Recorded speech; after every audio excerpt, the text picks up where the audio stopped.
नमस्कार।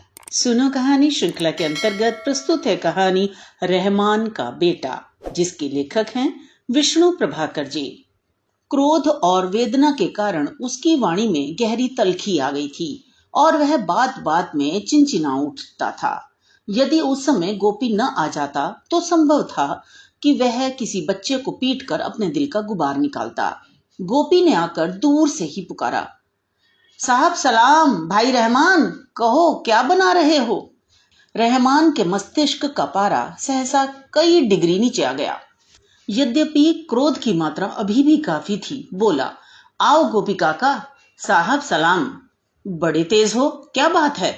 गोपी बैठ गया। रहमान ने उसके सामने बीड़ी निकाल कर रखी और फिर सुलगाकर बोला, क्या बात होगी काका, आजकल के छोकरों का दिमाग बिगड़ गया है, जाने कैसी हवा चल पड़ी है, माँ बाप को कुछ समझते ही नहीं। गोपी ने बीड़ी का लंबा कश खींचा और मुस्कुराकर कहा, रहमान, बात सदा ही ऐसी रही है, मुझे तो अपनी याद है। बाबा सिर पटक कर रह गए, मगर मैंने पाठशाला में जाकर हाजिरी ही नहीं दी। आज बुढ़ापे में वे दिन याद आते हैं। सोचता हूँ 2 अक्षर पेट में पड़ जाते तो। बीच में बात काट कर रहमान ने तेजी से कहा, तो काका नशा चढ़ जाता। अक्षरों में नाज से ज्यादा नशा होवे है। यह 2 अक्षर का नशा ही तो है जो सलीम को उड़ाए लिए जावे है। कहवे है कि इस बस्ती में मेरा जी ना लगे, सब गंदे रहते हैं, बात करने की तमीज नहीं, चोरी से नहीं चूकें। गोपी चौंक कर बोला, सलीम ने कहा ऐसे? जी हाँ, सलीम ने कहा ऐसे, और कहा हम इंसान नहीं हैं, हैवान हैं। फिर हम जैसे नाली में कीड़े बिलबिलाए हैं ना, उसी तरह की हमारी जिंदगी है। कहते कहते रहमान की आंखें चढ़ गई, बदन कांपने लगा। हुक्के को, जिसे उसने अभी तक छुआ नहीं था, इतनी जोर से पैर से सरकाया कि चिलम नीचे गिर पड़ी और आग बिखर कर चारों ओर फैल गई। तेजी से पुकारा, करीमन, ओ हरामजादी करीमन, कहाँ मर गई जाकर, ले जा इस हुक्के को, साला आज हमें गुंडा कहवे है। गोपी ने रहमान की तेजी देख कर कहा, उसका बाप स्कूल में चपरासी था ना? जी हाँ, वही असर तो खराब करे है। पढ़ा नहीं था तो क्या, हर वक्त पढ़े लिखे के बीच रहवे था। मगर साले ने किया क्या, भरी जवानी में पैर फैलाकर मर गया, बीवी को कहीं का भी नहीं छोड़ा। ना जाने किसके पड़ती, वह तो उसकी माँ ने मेरे आगे धरना दे दिया। वह दिन और आज का दिन सिर पर रखा है। कह दे कोई सलीम रहमान की औलाद नहीं है, पर वह बात है काका। आगे जैसे रहमान की आंख में कहीं से आकर कुड़क पड़ गई, जोर जोर से मलने लगा। उसी क्षण शून्य में ताकते ताकते गोपी ने कहा, सलीम की माँ बड़ी नेक दिल औरत है। रहमान एकदम बोला, काका फरिश्ता है, ऐसी नेक दिल औरत कहाँ देखने को मिले है आजकल। क्या मजाल जो कभी पहले शौहर का नाम लिया हो, ऐसे जी जान से खिदमत करे है कि बस सिर नहीं उठता। और काका उसी का नतीजा है। तुमसे कुछ छिपा है? कभी इधर उधर देखा है मुझे? गोपी ने तत्परता से कहा, कभी नहीं रहमान, मुंह देखे कि नहीं, ईमान की बात है, पंचों में कहने को तैयार हूं। और रही चोरी की बात, किसी के घर डाका मारने कौन जावे है? यूं खेत में से घास पात तुम भी लावो ही हो काका। गोपी बोला, हाँ लावो हूं, इसमें लुकाव की क्या बात है, और लावे क्यों ना। हम क्या इतने से भी गए? बाबू लोग रोज जेब भर के घर लौटे हैं। सच कहूं रहमान, तनख्वाह बांटते वक्त अंगूठा पहले लगवा लेते हैं और पैसों के वक्त किसी गरीब को ऐसी दुत्कार देवें कि बेचारा मुंह ताकता रह जावे है। इस सत्यानाशी राज में कम अंधेर नहीं है, पर बेमाता ने हमारी सरकार की किस्मत में ना जाने क्या लिख दिया है। दिन रात चौगनी तरक्की होवे है, गांधी बाबा को कुछ भी पेश नहीं आवे। रहमान ने सारी बातें बिना सुने उसी तेजी से कहा, बाबू क्यों, वे जो अफसर होते हैं साहब बहादुर, वे क्या कम हैं? किसी चीज पर पैसा नहीं डाले हैं। और काका, ये कल का छोकरा सलीम हमें गुंडा बतावे है। गुंडे साले तो वे हैं। सच काका, क्लब में सिवाय बदमाशी के वे करें क्या हैं? शराब वे पिए, जुआ वे खेलें, और क्या, हमारे साहब के पास आए दिन क्लब का चपरासी आवे है, कभी 100 कभी 150, सदा हारे ही हैं। पर रहमान, उसकी मेम तकदीर की बड़ी सिकंदर है, जब जावे तब 100 सवा 100 खींच लावे है। मेम साहब? काका तुम क्या जानो, उसकी बात और है। जितने वे साहब बहादुर हैं, और साहब क्यों, बड़े बड़े वकील, बलिस्टर और लाला, सभी आजकल क्लब जावे हैं। मुसलमान को शराब पीना हराम है, पर वहां बैठकर विस्की, जिन, पोरट, सेरी सब चढ़ा जावे हैं। औरतें ऐसी गिर गई हैं कि पराये मर्द के कवर में हाथ डाले फिरे हैं और वे हंस हंस कर खिल खिल कर बातें करे हैं। काका जितनी देर वे वहां रहवे हैं यही कहते रहवे हैं, उसकी बीवी खूबसूरत है, इसकी जोरदार है, शर्मा खुशकिस्मत है, रफीक की लौंडिया उसके घर जावे, गुप्ता की बीवी उसके पास रहे है। सारा वक्त यही खुसर पुसर होती रहे और मौका दे कोई किसी के साथ उड़ चला। उस दिन जीत की खुशी में ड्रामा हुआ था। पुलिस के कप्तान लाला जी बने थे। वे लाला जी लोगों को हंसाते रहे और मेजर साहब उनकी बीवी को लेकर डाक बंगले की सैर करने चले गए। ये हैं बड़े लोगन की चाल चलन। ये हमारे आका, हमारे भाग की लकीर इन्हीं की कलम से खींचे है। गोपी ने फिर जोर से बीड़ी का कश खींचा और गंभीरता से बोला, रहमान देखने में जितना बड़ा है असल में वह उतना छोटा और खोटा भी। और क्या, और इन्हीं के लिए सलीम हमें बदतमीज, बदसहूर, बेअकल न जाने क्या कहवे है। मैंने भी सोच लिया है, आज उससे फैसला करके रहूंगा। मैंने हमेशा उसे अपना समझा है, नहीं तो।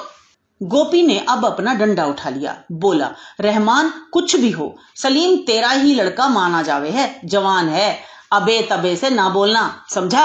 आजकल हवा ऐसी चल पड़ी है, और चली कब नहीं थी। फर्क इतना है, पहले मार खाकर बोलते नहीं थे, अब सीधे जवाब देवे हैं। रहमान तेज ही था। कहा, मैं उसके जवाबों की क्या परवाह करूं काका, जावे जहन्नुम में, मेरा लगे क्या है। और काका मैं उसे मारूंगा क्यों, मेरे क्या हाथ खुले हैं। मैं तो उससे दो बात पूछूंगा, रास्ता इधर या उधर। और काका मुझे उस साले की जरा भी फिक्र नहीं, फिक्र उसकी माँ की है। यों तो औलाद और क्या कम है, पर जरा यही कुछ सहूरदार था। काका सोचता था पढ़ लिख कर कहीं मुंशी बनेगा, जात बिरादरी में नाम होगा, लेकिन लिखा क्या किसी से मिटा है। गोपी बोला, हाँ रहमान, लिखा किसी से नहीं मिटा, अब चाहे तो मालिक भी हमें नहीं मिट सकता। ऐसी गहरी लकीर बेमाता ने खींची है, सो भैया अपनी इज्जत अपने हाथ है, ज्यादा कुछ मत कहना। पढ़े लिखों को गैरत जल्दी आ जावे है, समझा। समझा काका। और फिर गोपी डंडा उठा, घास की गठरी कंधे पर डाल साहब सलाम करके चला गया।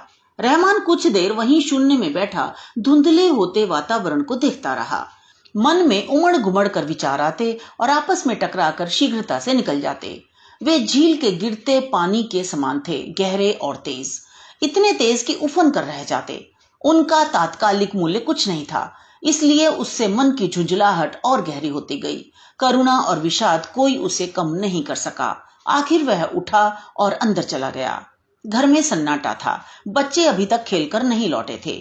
उसकी बीवी रोटियां सेक रही थी, सालन की खुशबू उसकी नाक में भर उठी। उसने एक नजर उठाकर अपनी बीवी को देखा, शांत चित्त वह काम में लगी है। उसके कानों में लंबे बाले रोटी बढ़ाते समय वेग से हिलते हैं। उसके सिर पर गंदा कपड़ा खिसक कर कंधे पर आ पड़ा है। यद्यपि जवानी बीत गई है तो भी चेहरे का भराव अभी हल्का नहीं पड़ा है। गोरी ना होकर भी वह काली नहीं है। उसकी आंखों में एक अजीब नशा है। वही नशा उसे बरबस खूबसूरत बना देता है। जिसकी ओर वह देख लेती है एक बार तो वह ठिठक जाता है। रहमान सहसा ठिठका। उन दिनों इन्हीं आंखों ने मुझे बेबस बना दिया था, नहीं तो।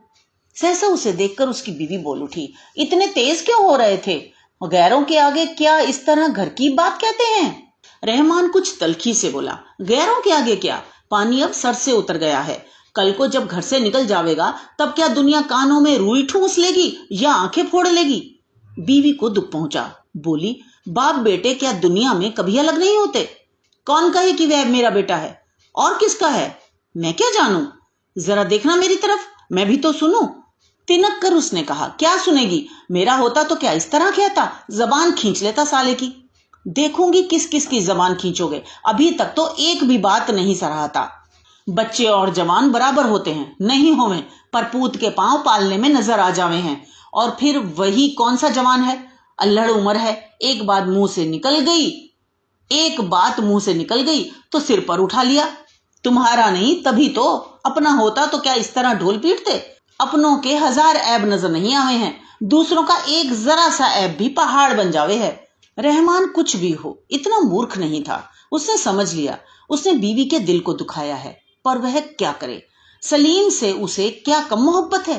पेट काट कर उसे रहमान ने ही तो स्कूल भेजा है। उसके लिए अब भी कभी बड़े बाबू, कभी डिप्टी, कभी बड़े साहब के आगे गिड़गिड़ाता रहता है। इतनी गहरी मोहब्बत है तभी तो इतना दुख है। कोई गैर होता तो। तभी उसके चारों बच्चे बाहर से शोर मचाते हुए आ पहुंचे। वे धूल मिट्टी से लिथड़े पड़े थे, परंतु गंदे और अर्धनग्न होने पर भी वे प्रसन्न थे। सबसे बड़ी लड़की लगभग 12 वर्ष की थी। आते ही खुशी खुशी बोली, अम्मी आज हम भैया की जगह गए थे। रहमान को कुछ अचरज हुआ, पर वह जला भुना बैठा था। कड़क कर बोला, कहाँ गई थी चुड़ैल? लड़की सहम गई, घबरा कर बोली, भैया की जगह। कौन सी जगह? जहाँ भैया जाते हैं, दूर। छोटा लड़का जो 10 बरस का था अब एकदम बोला, अब्बा वहां बहुत सारे आदमी थे। तीसरा भी 8 साल का लड़का आगे बढ़ाया, कहा, वहां लेक्चर हुए थे। रहमान अचकचाया, लेक्चर? लड़की ने कहा, हाँ अब्बा लेक्चर हुए थे, भैया भी बोले थे, लोगों ने बड़ी तालियां पीटी। अम्मा का मुख सहसा खिल उठा। गर्व से एक बार उसने रहमान को देखा, फिर बोली, क्या कहा उसने? लड़की जो मुरझा चली थी अब दुगने उत्साह से कहने लगी, अम्मी भैया ने बहुत सी बातें कही थी। हम गंदे रहते हैं, हम अनपढ़ हैं, हम चोरी करते हैं, हमें बोलना नहीं आता, हमें खाने को नहीं मिलता। रहमान चिढ़ कर बोला, देखा तुमने? बीवी ने तिनक कर कहा, सुनो तो। हाँ और क्या लाली? लड़का बोला, मैं बताऊं अम्मी, भैया ने कहा था इसमें हमारा ही कसूर है। हाँ लड़की बोली, उन्होंने कहा था बड़े लोग हमें जानबूझकर नीचे गिराते जावे हैं और हम बोले ही नहीं। और फिर अब्बा की तरफ मुड़कर बोली, क्यों अब्बा, वे लोग कौन हैं? अब्बा तो बुद्ध बने बैठे थे, क्या कहते? लड़का कहने लगा, अब्बा और जो उनमें बड़े आदमी थे सबने यही कहा, हम भी आदमी हैं, हम भी जिएंगे, हम अब जाग गए हैं। अम्मी ने एक लंबी सांस खींची, चेहरा प्रकाश से भर उठा। सुनते हो सलीम की बातें? रहमान अब भी नहीं बोला। लड़की बोली, और अम्मी भैया ने मुझसे कहा था कि मैं अब घर नहीं आऊंगा। नहीं आएगा? हाँ अम्मी। रहमान की तंद्रा टूटी, क्यों नहीं आएगा? क्योंकि हम गंदे? नहीं अब्बा। लड़की आप ही आप कुछ गंभीरता से बोली, भैया ने मुझसे कहा था कि अब इस घर में नहीं रहूंगा, नया घर लूंगा, बहुत साफ। अब्बा से कह दीजो कि वहां रहने से गड़बड़ हो सकती है, हम लोगों के पीछे पुलिस लगी रहती है, वहां आएगी तो शायद अब्बा की नौकरी छूट जाएगी। लेकिन अब्बा हो तो बोले, उनके तो सिर में भूचाल आ गया है, वह घूम रहा है, रुकता नहीं। तो ये तो थी कहानी। मुझे आशा है आपको पसंद आई होगी। इसी तरह हमारे साथ जुड़े रहिए, चैनल को सब्सक्राइब कीजिए और बेल आइकन को भी क्लिक कीजिए और कमेंट्स में लिखकर जरूर बताइए आप किस साहित्यकार की कहानी सुनना पसंद करते हैं। तो मिलते हैं अगली कहानी में। धन्यवाद।